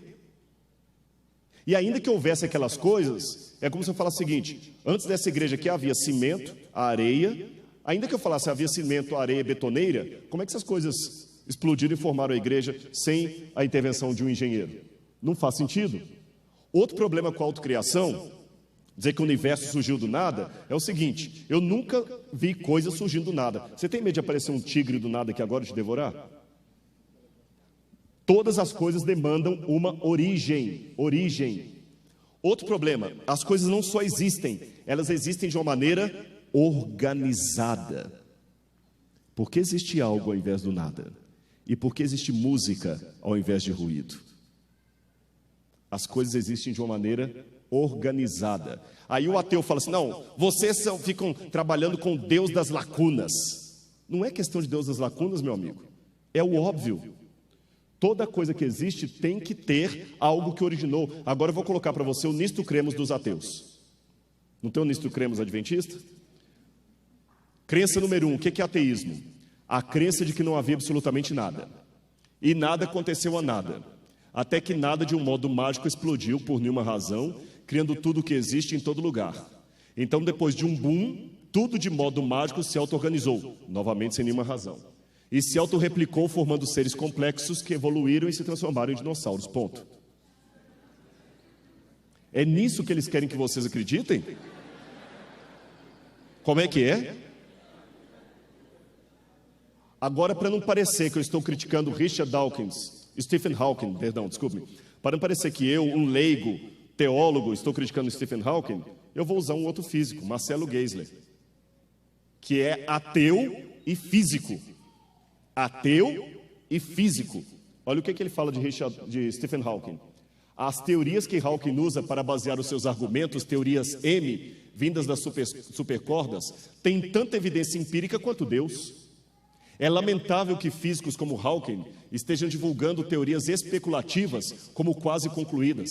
A euforia na mídia é compreensível. O homem quer ser Deus. O desafio das teorias a que Hawking se refere é justamente estabelecer qualquer traço de evidência observacional, até agora inexistente. Não sabemos nem mesmo se essas teorias fazem sentido. Certas noções, como a existência de um multiverso, não parecem ser testáveis. Como é que você pode falar que isso é ciência? Como é que você pode falar que isso é ciência? Está aí o livro Grande Projeto. Eu vou adiantar um pouquinho, porque o tempo está muito adiantado. Eu só tenho, então, duas alternativas.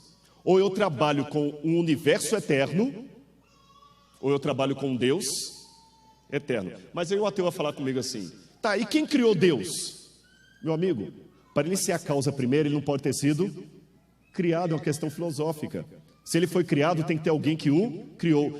Essa causa primeira que originou o universo não pode ter um princípio causal. essa causa, que eu chamo de Deus, estou falando em termos filosóficos, ela tem que ser onipresente, porque ela criou o espaço, então ela está além do espaço. Não existiu espaço. Ela tem que ser inteligente, porque as coisas existem com propósito. Ela tem que estar acima do tempo que eu conheço, porque ela criou o tempo. E coincidentemente é aquilo que eu chamo de Bíblia. Mas aí, o ateu vai me fazer a pergunta assim: espera aí, Rodrigo, não. Um Deus eterno e autoexistente? Por favor, Rodrigo, isso é impossível. Aí eu respondo de volta: e o universo eterno e autoexistente? Isso é possível? Olha o que eles estão fazendo com você. Eles só trocam a palavra Deus por universo. Um Deus eterno e autoexistente é bobagem.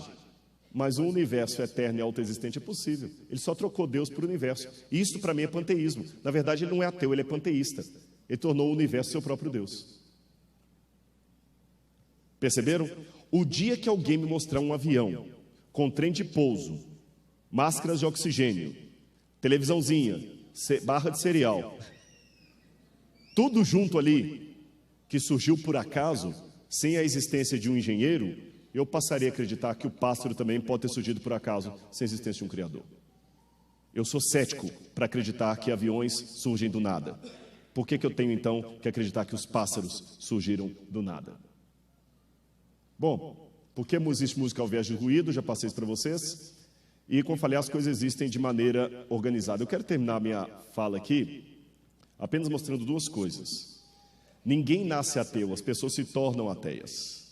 Eu poderia dar outros argumentos, eu estou pulando aqui por causa do tempo, mas ajuda para vocês entenderem, né? A própria existência do universo demanda a existência de Deus. É uma questão de lógica, amigos. Eu só abri a Bíblia aqui para citar aquela passagem. O resto tudo eu só trabalhei com a lógica. Tem que ter um Deus que formou tudo isso. Um Deus que seja atemporal. Não necessariamente atemporal no sentido que Deus não tem um tempo próprio. Atemporal no sentido que Deus não está preso pelo tempo do meu relógio. Eu concordo com o Fernando Canalha. Mas, que tipo de causa inicial estamos falando? Se eu tirar a Bíblia e olhar só pela filosofia, a filosofia demanda que o universo tem que ter uma causa primeira. Essa causa tem que ser supernatural, porque ela criou o natural. Tem que ser poderosa, ela é incrível. Ela tem que ser eterna, porque ela é autoexistente, sem infinita regressão. Vocês entendem? O que gerou o que gerou o que? Essa causa tem que ser onipotente, onipresente, porque criou o espaço. Tem que ser pessoal, tem que ser infinita, diversa. E quando eu pego, essas necessidades filosóficas coincidem com as descrições que a Bíblia fala daquele que nós chamamos de Deus. É uma questão de 2 mais 2 igual a 4. Eu poderia falar muito mais evidências aqui, mas eu acho que eu já dei pontinhos para você pensar e fazer algumas perguntas para o seu professor ateu. Pergunte a ele: você é ateu? Sou. Por que existe algo ao invés de nada? O dia que me derem uma resposta melhor do que Deus, eu estou disposto a tirar o meu sapato. O que eu não aceito é ficar descalço. Pergunte ao ateu: por que existe algo ao invés do nada? E eu termino aqui a minha fala com uma parábola para vocês. Havia um grupo de ratos que moravam no fundo de um piano de cauda, tipo esse aqui. Eles moravam lá dentro do piano. E todas as vezes que o pianista sentava aqui e começava a dedilhar suas músicas, numa canção muito mais bonita do que eu saberia fazer aqui, os ratos lá dentro do piano ficavam pensando assim: puxa, que lindo, o pianista começou a tocar. E todos se maravilhavam com a música que o pianista tocava aqui. Mas alguns ratos se sentiram mais espertos, saíram do meio dos outros camundongos e subiram até uma parte mais alta do piano e viram que, na verdade, há uns martelinhos aqui, e toda vez que o martelinho bate na corda, dá um som diferente. Quando bate numa corda mais grossa, um som mais grave. Numa corda mais fina, um som mais agudo. Então criaram a teoria das cordas para brincar com os físicos e descobriram a origem do som. Não existe pianista. O som é formado apenas porque os martelinhos batem nas cordas. E alguns sofisticaram essa teoria dizendo: cordas mais grossas dão sons mais graves, cordas mais finas, sons mais agudos. Descobrimos a razão. Não existe pianista nenhum. O que existem apenas são martelinhos batendo em cordas. E os sons vêm dessa batida e não de um pianista. E assim eles seguiam a sua vida de ceticismo. Mas do lado de fora, quase que à parte de toda a descrença de alguns ratos, o pianista continuava executando a sua bela peça musical. Apesar dos ateus ficarem dentro do piano deste mundo, achando que descobriram a razão da criação e que está em questões físicas, o grande pianista do universo está executando a sinfonia dele. E em breve ele vai intervir na história deste mundo. E nós vamos vê-lo face a face, porque Ele é o nosso Criador, Ele é o nosso Senhor. Então aprenda uma coisa nesses 120 anos de educação: a vida eterna de muitos jovens começa numa sala de aula, na sua sala de aula. A responsabilidade é muito grande. E só uma coisa para você pensar: uma vez num encontro da ONU, da Unesco, levaram um homem para falar de educação. Para surpresa de todos, ele pegou um pedaço de papel e falou assim: senhores, sou sobrevivente do campo de concentração nazista de Auschwitz. E ali eu vi muitas enfermeiras, graduadas nas melhores universidades de Berlim, dando injeção de gasolina em recém-nascidos, a mando do Dr. Josef Mengele. Eu vi jovens universitários ostentando uniformes da SS e metralhando senhoras e crianças apenas porque eram judias. Eu vi engenheiros com mestrado e doutorado nas melhores escolas de engenharia da Alemanha construindo câmaras de gás para matar judeus. Eu vi diplomados fazendo atrocidades. Então, quando falarem em educação, pensem bem em formarem seres humanos que ajudem a humanidade e não monstros com tecnologia na mão. Olhar bem de perto o futuro e descobrir que educação é tudo? Educação é parte do processo. Educação associada à conversão é tudo. Mas educação não é tudo. É parte do processo. Eduquem pessoas que vão melhorar este mundo e prepará-lo para a volta de Jesus. E não monstros com o diploma na mão. Que Deus abençoe o trabalho magisterial de vocês. Muito obrigado.